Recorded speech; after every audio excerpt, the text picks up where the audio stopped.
भूखे को अन्न, प्यासे को पानी, जय बाबा बर्फानी। तो शिवजी की ओर मेरी यात्रा तो कूच करने वाली है और हम जाने वाले हैं अमरनाथ जी की यात्रा के लिए। लेकिन इस यात्रा को तय करने का निश्चित समय होता है, ओपनिंग और क्लोजिंग डेट्स होती हैं और उसके लिए आपको रजिस्ट्रेशन की प्रोसेस भी होती है। तो ये व्लॉग बेसिकली रजिस्ट्रेशन प्रोसेस के लिए है क्योंकि काफ़ी लोगों के मुझे मैसेजेस आ रहे हैं। ऑल्दो मैंने 2 साल पहले भी रजिस्ट्रेशन का प्रोसेस बताया था, लेकिन कई लोगों को बहुत सारी और भी इंफॉर्मेशंस चाहिए, तो इस व्लॉग के द्वारा आपको मिल जाएगी।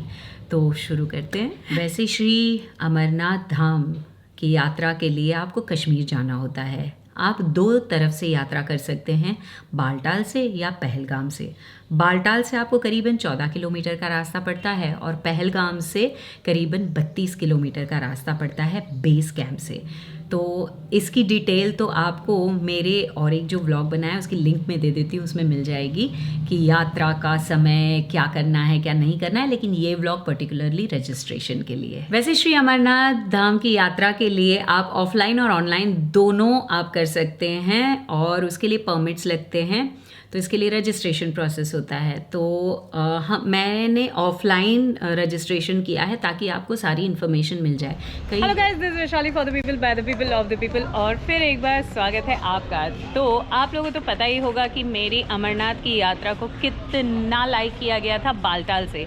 इस बार मैं अमरनाथ की यात्रा कर रही हूँ पहलगाम से, जिसके लिए आपको पहले तो रजिस्ट्रेशन करवाना होता है, अदरवाइज़ आपकी डेट जो है वो फाइनलाइज नहीं होती। रजिस्ट्रेशन करवाने के बाद आप अपनी ट्रेन्स की बुकिंग कीजिए या बस की बुकिंग कीजिए या बाय रोड ट्रिप कर सकते हैं। तो पहले मैं रजिस्ट्रेशन के लिए आई हूँ। तो पहले तो आपका मेडिकल सर्टिफिकेट बनाना होगा और आप अमरनाथ श्राइन बोर्ड के वेबसाइट, जिसकी लिंक मैं दे देती हूँ, उस पर जाएंगे तो आपको 2 फॉर्म्स मिलेंगे और कौन से हॉस्पिटल्स में आपके एरिया में आपको जाकर के सिग्नेचर लेने हैं और टेस्ट करवाने। टेस्ट आप करा सकते हैं कोई भी प्राइवेट हॉस्पिटल में, लेकिन सिग्नेचर आपको ऑथोराइज्ड हॉस्पिटल में ही कराना होगा।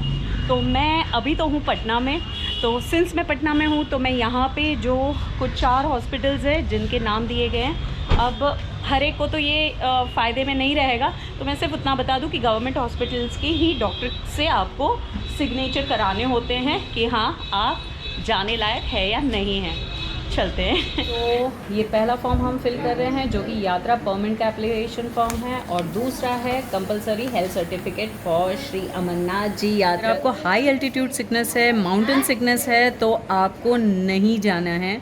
यह मेंशन करना बहुत ज़रूरी है क्योंकि उसकी रेमेडीज़ क्या लेनी है वो डॉक्टर ही बताएगा आपको। ओके गाइस, तो ये हुई मैं जो स्टैम्प यहाँ पर दिखाई दे रहा है, ओके फोटोग्राफ भी लगेगा और यहाँ पे जो स्टैम्प दिखाई दे रहा है वो ऑथोराइज्ड डॉक्टर का स्टैम्प होगा, जो गवर्नमेंट हॉस्पिटल ऑथोराइज्ड होंगे उनके नाम के साथ दिया गया है वेबसाइट पर। तो आप लोगों को टेस्ट करवाने हैं, मतलब डिपेंड करता है कि डॉक्टर आपको क्या लिखता है, बट नॉर्मली वो लिखते हैं ब्लड शुगर, हेमोग्लोबिन, देन आपका ECG टेस्ट होगा और रैपिड एंटीजन टेस्ट होगा क्योंकि कोविड का समय है भाई। सारी रिपोर्ट भी देखिए मैंने निकाले, ये भी है, ये भी है, ECG का रिपोर्ट भी है, एवरीथिंग। और मज़ेदार बात ये थी कि जब हम लोग रैपिड एंटीजन करने के लिए यहाँ पर ही था तो कहते, तो उन्होंने बहुत अच्छी बात कही थी, भैया कैसा कराना है, आपको फ्री में कराना है तो आप यहाँ पे करा सकते हैं, आपको अगर थोड़े ज़्यादा पैसे देने हैं तो और एक जगह थी वहाँ करा सकते हैं, और अगर आपके पास बहुत सारे पैसे हैं तो आप जो है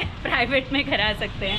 खैर, इट वॉज़ फन। तो चलते हैं अब बैंक की ओर जाते हैं। आपको अमरनाथ जाने के लिए जो रजिस्ट्रेशन कराना है वो सबसे पहले आप काम करेंगे, बैंक जो भी रजिस्टर्ड होंगी उसमें जाइए, और सारी गवर्नमेंट बैंक की होती है, अपने शहर की बैंक भी लिस्टेड होती है वेबसाइट पे। मैं पटना में हूँ, वहाँ से रजिस्टर्ड जो भी बैंक है मैं वहाँ पर जा रही हूँ, लेकिन आप अपने शहर की बैंक में जा सकते हैं। खैर, बैंक में आपको पहले जा कर के डेट बुक करा लेनी है ताकि आपकी वो डेट चली ना जाए। वो होने के बाद आप सीधे अपना हेल्थ सर्टिफिकेट बना लीजिए, हेल्थ सर्टिफिकेट बन जाएगी, उसके बाद वो फॉर्म और आपका एप्लीकेशन फॉर्म लीजिए और फिर परमिट बनाने के लिए बैंक में चले जाएं, तो आपकी डेट फ्रीज हो जाएगी ताकि आपको आसानी हो जाएगी आपका ट्रेन बुकिंग करने के लिए या जिस भी सुविधा से आपको जाना है। ओके दोस्तों, प्रोसीजर तो वैसे फॉर्म भरने के सेम है, लेकिन ऑनलाइन प्रोसेस परमिट का भी है जो पहले नहीं था। तो आप ऑनलाइन हेल्थ सर्टिफिकेट और एप्लीकेशन फॉर्म फिल करने के बाद आप सबमिट कर सकते हैं और उसके बाद परमिट आपके पास आ जाएगी, आपको बैंक जाने की ज़रूरत नहीं है।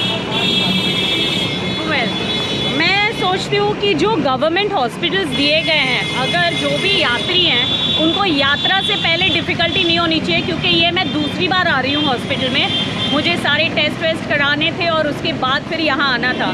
अगर इन हाउस उसी जगह पे सब कुछ हो जाता है तो आसानी हो जाती है। मैं जहाँ आई वहाँ पे ECG टेस्ट नहीं होता था, तो मुझे कहीं और से कराना पड़ा। तो आई बिलीव कि गवर्नमेंट को उसके बारे में सोचना चाहिए। अभी मैं बैंक में आई हूँ और बैंक में देखिए मेरा एप्लीकेशन फॉर्म है, जिसमें आपको with photo attach and sign fill करके आपको देना है।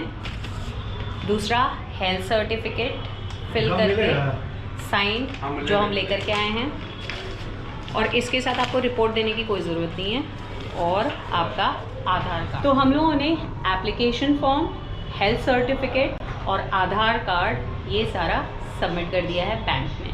अब हमें परमिट के लिए वेट करना है, चालान देंगे और मेरे ख्याल से 2 से 3 दिन में परमिट आ जाएगी। तो ये 100 रुपीज़ की स्लिप है जो कि हमें भरनी है। तो आप लोगों को 5 पासपोर्ट साइज़ फ़ोटोग्राफ्स लगेंगे, जिसमें हेल्थ सर्टिफिकेट पे लगेगा एक, दूसरा लगेगा एप्लीकेशन फॉर्म पे, और 3 जो है वो परमिट पर लगेंगे। जब परमिट आएगा वो भी बताऊँगी कैसा होता है, और 120 रुपीज़ पर हेड लगेंगे। तो मेरा परमिट ईमेल पर आ गया है और उसका नंबर भी मुझे मिल गया है। इसके अलावा मैं ऑफलाइन भी परमिट लेकर के आने वाली हूँ। ओके गाइस, तो मेरा परमिट हो गया है।